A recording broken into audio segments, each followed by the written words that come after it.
yourself and then tell us more about the organization.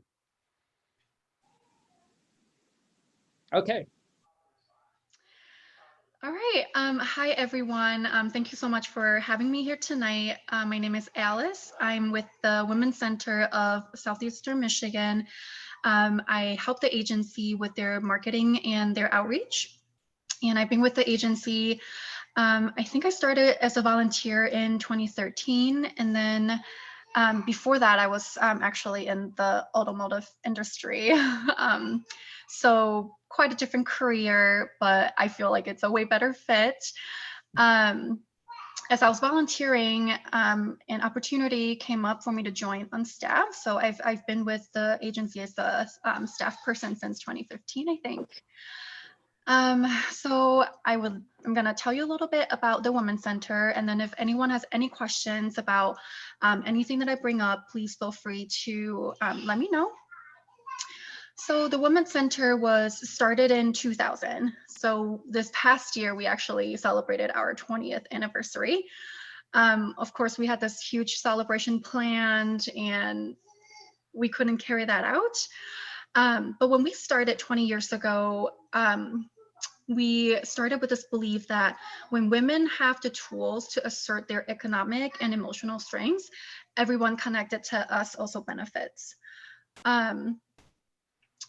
We think women just experience such unique issues throughout our lifetimes that if we had someone who can talk to us and truly listen to us versus all the other times when we're just taking care of other people, then we can go out there and be a better and happier human being in general in all these different facets of our lives. So we also believe that mental health care should be affordable and easily accessible. So we do offer our mental health services on a sliding scale fee based on a client's self-reported income. We never ask for any proof when a client tells us that, all I can afford is to pay $1 for a week of counseling. We don't ask for proof. We take the client's word. We want to build that trust as soon as someone walks into our space.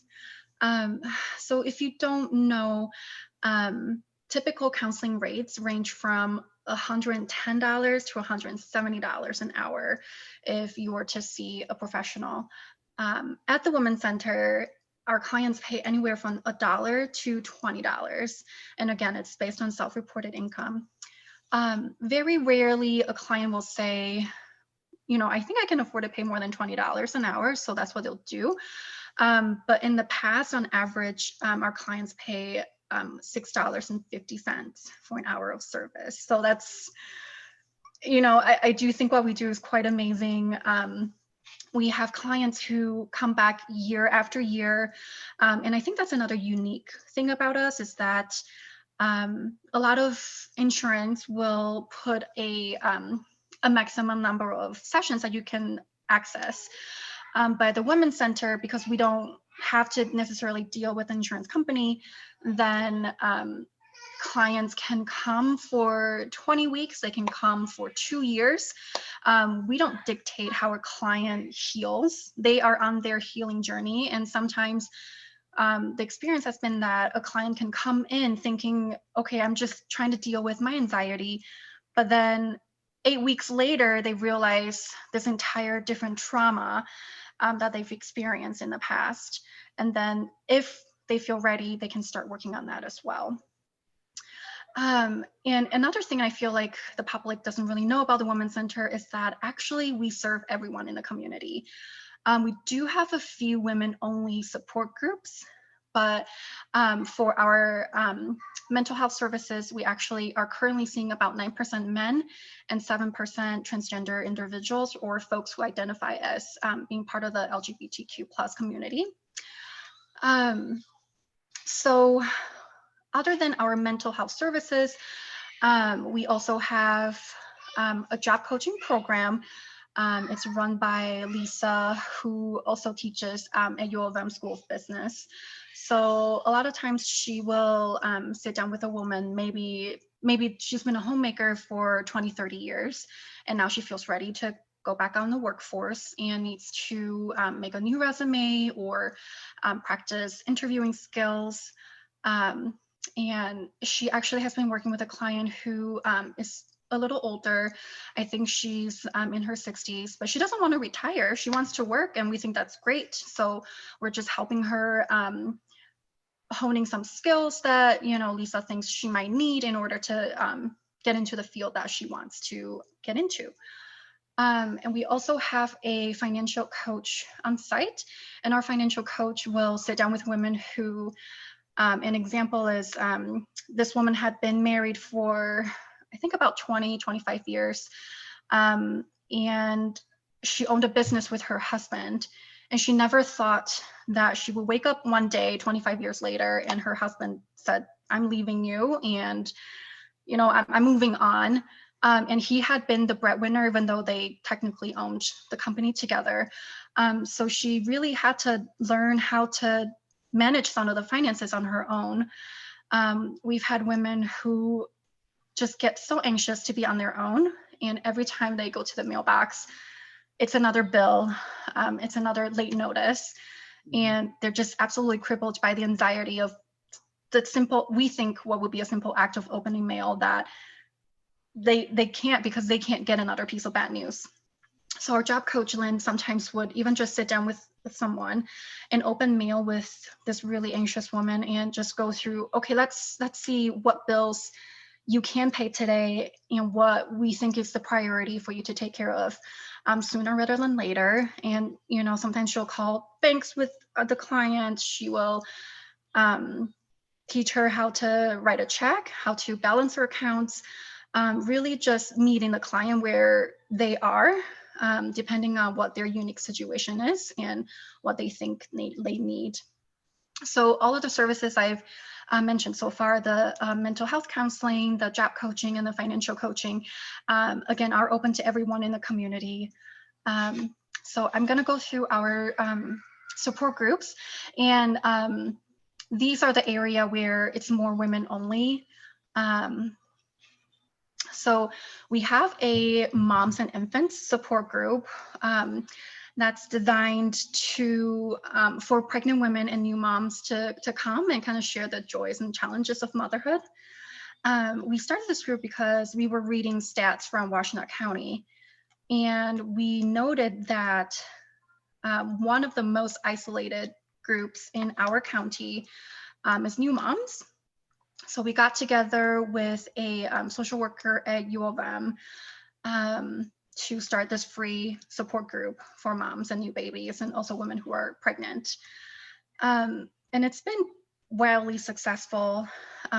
We have moms who just really look forward to coming because that's the only village they have. Sometimes they had just moved to town with their husband. Maybe they don't know anyone, or maybe she's not close with her family and feels like she can't rely on her friends, or maybe she's the only person in her friends group who has recently become a mother. So a lot of times I've been a participant in this group. I became a mom for the first time in September 2017, and I also went through a period of just kind of unimaginable postpartum anxiety. That's my second. I think for about 8 to 10 weeks, I convinced myself that I'm never going to leave my house again.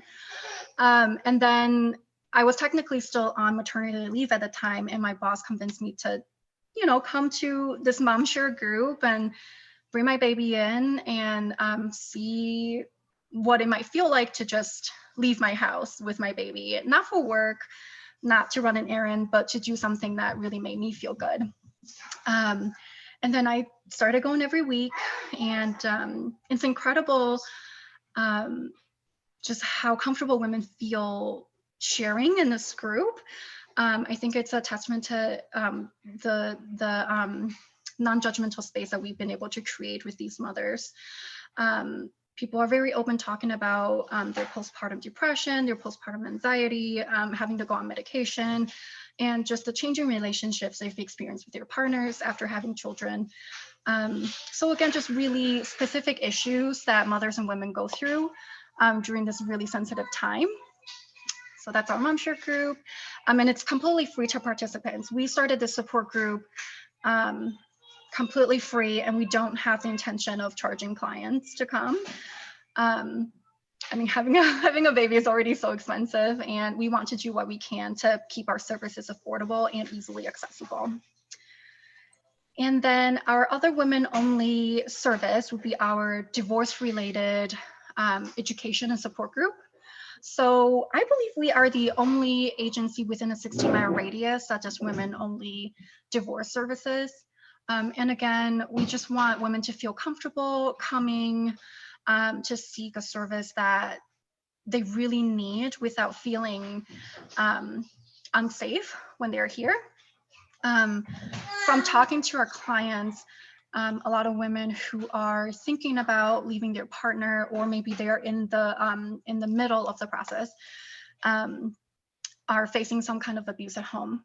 Sometimes it's verbal abuse, sometimes it's financial abuse, and sometimes it's physical abuse.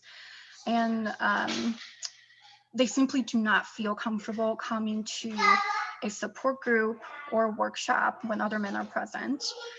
But that's not to say that men who are getting a divorce don't deserve help. And we actually have resources to send men to other co-ed groups or men-only support groups. So we do know where to send them, but at the Women's Center, we only see women for divorce-related issues. So how that's set up is there's a support group called Going Solo that's run by Paula, and she will get, right now it's all online and it's a drop-in group. So she's not setting limits on how many women can come. And the idea is to get a group of women together and who are on the same journey or similar journey to find companionship and to, I don't know, maybe compare experiences, but to have someone listen to their story or to hear maybe mistakes that other people have made during their divorce and hopefully learn from that. And we also have divorce education workshops where we have family law lawyers who volunteer with us, who will come and answer questions for women before or during or even after a divorce, just to make sure they are kind of setting themselves up for what they hope to achieve during this process. And then we also have financial advisors who specifically work in divorce-related areas, talk to women about how to set themselves up financially during a divorce or breakup, because again, it's not cheap to just leave someone. It costs a lot of money. It's a lot of emotional stress. So for all these groups, we have been able to move them online, and they're all free to participants right now. We're not charging anything for our groups. And then we also have a group that was actually started by one of our intern therapists. It's called Whole Black Women. She wanted to start a support group that specifically supports college-aged Black women who are, sometimes they are the first generation in their family to go to university. And sometimes they just feel like they don't quite fit in, and they want to find camaraderie among, students who maybe look and feel a little more like them. So it's set up to be a mental wellness support group for a group of Black college-age students. The intern who started it is graduating, and we are hoping to continue it somehow because it's been very rewarding for her. It's been very rewarding for the participants who come. So we're hoping to find a way to continue that. And then lastly, we are also a resource center. So for anything that we don't offer in-house, we have an extensive resource list. If you go to our website and click services and go to community resources, you'll see it's divided on all these different categories. You know, are you looking for aging? Are you looking for disabilities? Are you looking for housing? Are you looking for food? Are you looking for healthcare?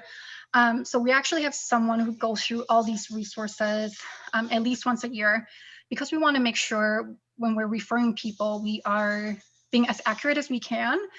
It's very frustrating when you're in crisis and you're trying to get services and be connected to resources and they just turn out to be dead ends.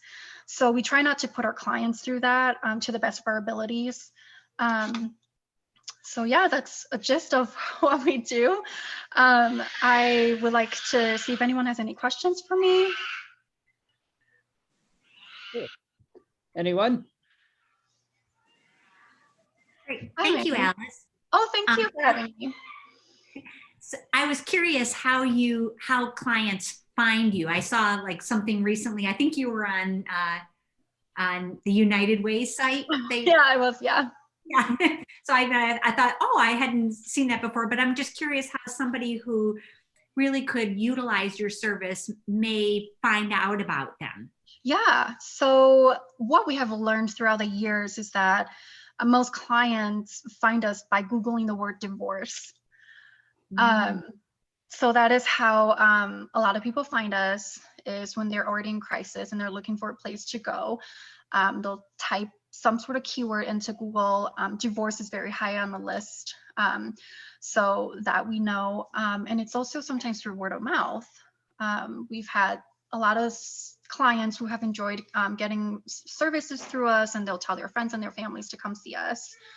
And we are also trying to do a little bit better with our social media marketing.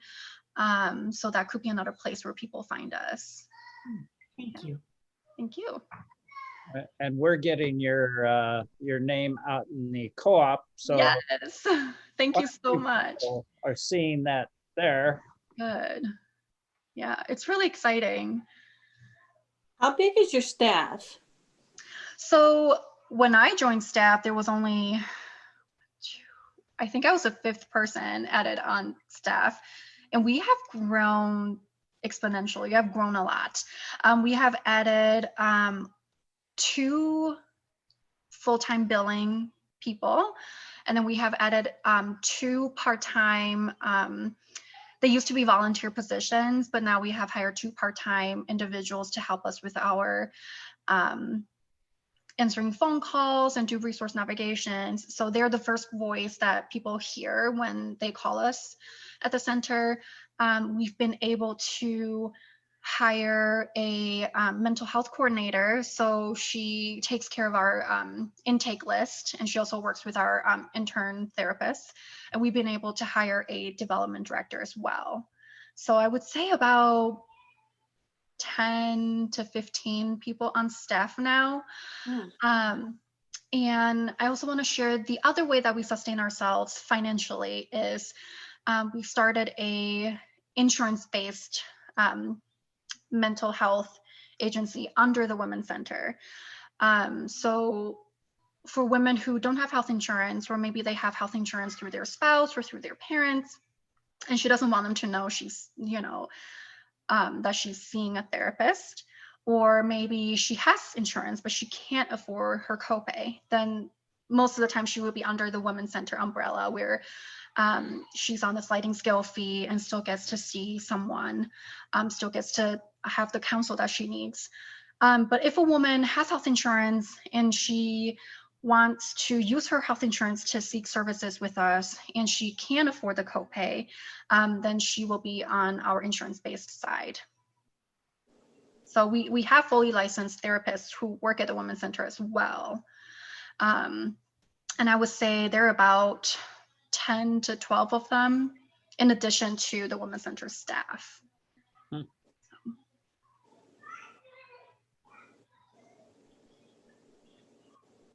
Anything else for me? Go ahead. Yeah, if there's anything else I can clarify, I'd be happy to. I was just really impressed with your work with postpartum depression, because that's kind of a big deal. or women experiencing after birth. So Yeah. Yeah, thank you. Yeah, I mean, I can only speak from personal experiences. It hit me harder than I thought it would. You know, I'm a really outgoing, generally positive person, and I was not outgoing. I was not positive after my first child, and the worry and anxiety just personally consumed me. So yeah, I'm so grateful. I felt so much prepared to have my second child, having found our Mom Share support group. And I actually continued going with my second baby until, of course, the pandemic happened. But it's all online now, so women who need the support can still access it.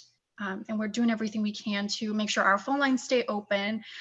We have people in the office Monday through Friday from at least 9 to at least 5. We're answering phone calls, we're doing intakes, we're doing resource navigation. We are determined to keep it going until we get through this. So impressive. Yeah. thank you. Anyone else? Amanda. How can the general public support you, I guess, or support your organization? Yeah, that's such a good question. We do encourage monetary donations, which you are all doing by partnering with us, and we're so grateful. I like to tell people that $1 goes a long way at the Women's Center because it really does. We have clients that pay 50 cents for an hour's service because that's all they can afford. And we have a lot of clients who pay $1. You know, we want them to come and get a service regardless of their ability to pay. You know, I think that's why the Women's Center was started in the first place. So any dollar amount really helps. When our space was open to the public, we would also have free sanitary items set out for clients to take. So that's toilet paper, that's toothbrush, toothpaste, tampons and pads. Sometimes women from the Mom Share group would bring in extra diapers that don't fit their babies anymore. And in the winter months, we used to set out women's winter jackets for clients to take. But unfortunately, we're not doing that right now because of COVID. So in the meantime, I would say monetary donations is honestly the best way to support us. However, we also understand that everyone can support us financially. And I hope that in the future, when we reopen, maybe if you have extra sanitary items at home that you're not using, you can bring them in for our clients to take.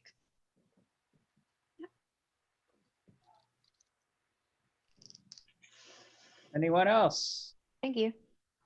Oh, thank you. Well, this has been really amazing to Oh, thank you. hear about the great work that you do. Very impressive. So Thank you so much. thrilled to be a partner here. Thank you so much. We're really excited too. Well, if that's all, we will call it a night, and I wish you all good health.